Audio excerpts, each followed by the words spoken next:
بسم اللہ الرحمن الرحیم۔ السلام علیکم ورحمۃ اللہ وبرکاتہ۔ خوش آمدید کہتا ہوں میں اپنے تمام دیکھنے والوں کو، اس امید اور اس دعا کے ساتھ کہ آپ جہاں بھی ہو اللہ رب العزت آپ کو اپنی حفظ و امان میں رکھے اور آپ اپنے اہل خانہ کے ساتھ خوش و خرم ہوں۔ ویورز، آج 16 فروری ہے اور آج دل اداس بھی ہے، دل غمگین ہے، بوجھل ہے، کیونکہ میرے دیکھنے والوں میں سے اکثر لوگوں نے یہ خبر دیکھ سن لی ہوگی پاکستانی میڈیا پہ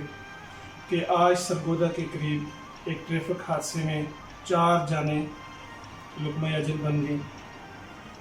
اور یہ مرنے والے جو تھے یہ میرے بالکل قریب کے رشتہ دار تھے، 2 میاں بیوی، 2 بچے، میاں بیوی اپنے ایک بچے کے ساتھ اور ایک بھتیجا مرنے والی کا۔ سب سے پہلے تو میں اپنے تمام دیکھنے والوں سے یہ ریکویسٹ کروں گا کہ مرحومین کے لیے، ان کی درجات کی بلندی کے لیے اللہ سے دعا کریں کہ اللہ رب العزت ان کی درجات کو بلند فرمائے۔ ویورز، پردیس میں سب سے مشکل اور سب سے کٹھن لمحہ وہ ہوتا ہے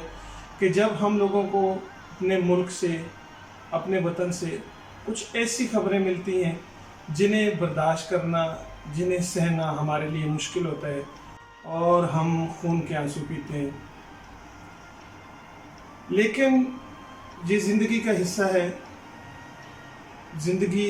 اسی کا نام ہے، کبھی غم اور کبھی خوشی۔ اپنے اہل و عیال کی خوشحالی کی خاطر ہم لوگ اپنا وطن چھوڑتے ہیں، اپنوں سے دور ہوتے ہیں، اپنوں کے دکھ سکھ سے دور ہو جاتے ہیں، اپنے غم اور اپنی خوشی سے ہم لوگ دور ہو جاتے ہیں، لیکن یہ دکھ اور یہ اذیت صرف وہ لوگ جان سکتے ہیں کہ جنہیں پردیس کا تجربہ ہوا ہے، جنہوں نے سفر کیا ہو، جن لوگوں کا وقت لگا ہے کسی بھی ملک میں اور وہ بسلسلہ روزگار کسی ملک میں مقیم رہے ہوں، کہ اگر کسی کی فیملی میں کچھ اس طرح کا جب حادثہ ہو جاتا ہے تو یہ بڑا کٹھن وقت ہوتا ہے، بڑا مشکل وقت ہوتا ہے۔ دعا کریں کہ اللہ رب العزت ہمیں بھی اس صدمے کو برداشت کرنے کی توفیق عطا فرمائے، اور جو مرحومین ہیں، یہ مرنے والے جتنے بھی تھے یہ میرے بالکل جارل جم بھی تھے، میرے بالکل پڑوس میں یہ گھر ہے ان کا مانسیرا میں۔ وقت کہتے ہیں کہ جس کا وقت ختم ہو جاتا ہے تو پھر اس کے سر پہ موت کا فرشتہ اس کا پیچھا کرتا ہے۔ ان لوگوں نے اپنے بچوں کے، یہ جو میاں بیوی فوت ہوئے، ان کے 3 بچے لاہور میں تھے اپنی دادی کے پاس، تو ان کے ایک بیٹے کا کل کی ڈیٹ میں، یعنی آج کی ڈیٹ میں، ان کے ایک بچے کا پیپر تھا، تو ماں کی یہ کوشش تھی کہ میں کسی بھی طریقے سے اپنے گھر لاہور پہنچوں تاکہ میرے بچے کا پیپر جو ہے وہ اچھا ہو جائے، لیکن کسی کو کیا خبر تھی کہ یہ ماں اپنے بیٹے کو نہیں دیکھ پائے گی اور بیٹا اپنی ماں کو نہیں دیکھ پائے گا۔ ویورز، مرنے والے تو چلے گئے، لیکن اپنے عوام سے، اپنے دیکھنے والوں سے، اپنے بہن بھائیوں سے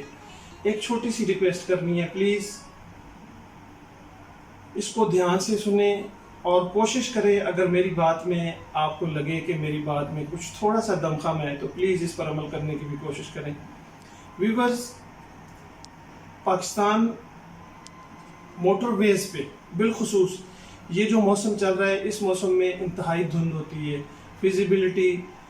15 to 20 یا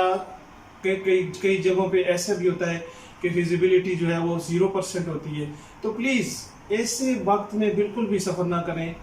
یہ جان آپ کے پاس امانت ہے، اس امانت کو یوں ضائع نہ کریں، اپنے جان و مال کو اس طرح ضائع نہ کریں، اور اگر آپ نے ضروری ہے آپ کو سفر کرنا تو پلیز ایسے وقت پہ سفر کریں کم از کم کہ جس وقت میں آپ بس بخیریت اپنی منزل تک پہنچ جائیں۔ ویسے جس کے ساتھ جو حادثہ ہونا ہوتا ہے، جس کے ساتھ جو وقوع ہونا ہوتا ہے، جو جس کا مقدر، جس کی تقدیر ہوتی ہے، وہ تو ہو کے رہتی ہے، لیکن کم از کم انسان کو یہ لازم ہے کہ وہ کم از کم اس بات کا ادراک ہی کر لے کہ اس طرح کی ٹریولنگ میں جہاں پہ جانوں کے ضائع ہونے کا خدشہ ہو، موٹر ویز پولیس جو ہے وہ جگہ بجگہ لوگوں کو روکتے ہیں، وہ گاڑیاں سائڈ پہ لگوا دیتے ہیں، وہ گاڑیاں کھڑی کرتے ہیں، لیکن پھر بھی لوگ اپنی جلدی اور اپنے کاموں کی وجہ سے بھاگم بھاگ دوڑ رہے ہوتے ہیں کہ کسی بھی طریقے سے کم از کم آج کی جو ڈیٹ ہے 16 کی ڈیٹ میں 30 گاڑیوں سے زیادہ کا نیوز چل رہی ہے کہ 30 گاڑیوں کا ایکسیڈنٹ ہوا ہے. باقی سب کو اللہ رب العزت نے محفوظ رکھا ہے، لیکن یہ ایک گھر کے 4 لوگ، اس گاڑی میں ٹوٹل 8 لوگ سوار تھے. 3 بچے پچھلی سیٹ پہ تھے اور ایک مرنے والی جو عورت تھی اس کی بھابھی وہ پچھلی سیٹ پہ تھے. ان 4 کو اللہ رب العزت نے محفوظ رکھا، وہ بچ گئے. ان کا وقت تھا، انہوں نے زندہ رہنا تھا، اللہ نے انہیں زندہ رکھا. لیکن جن کا وقت ختم تھا اللہ نے انہیں اپنے پاس بلا لیا. بجوز اس کے ہمارا اس چیز پہ ایمان ہے کہ موت برحق ہے، موت آنی ہے، جس جگہ آنی ہے اللہ رب العزت کے حکم سے آنی ہے اور آپ ضرور وہاں تک پہنچیں گے. تو میری یہ ریکویسٹ ہے اپنے ناظرین سے کہ پلیز اپنے سفر میں احتیاط کریں، خیال رکھیں، اپنے بچوں کا، اپنے مستقبل سے اس طرح کی غفلت نہ برتیں. میرا اپنے دیکھنے والوں سے یہ ریکویسٹ ہے کہ پلیز اگر آپ کو میری یہ ویڈیو اچھی لگے تو اس کو لائک شیئر ضرور کریں. اپنے دوستوں، عزیز و رشتہ داروں کا سب کا خیال رکھیں. اللہ نگہبان.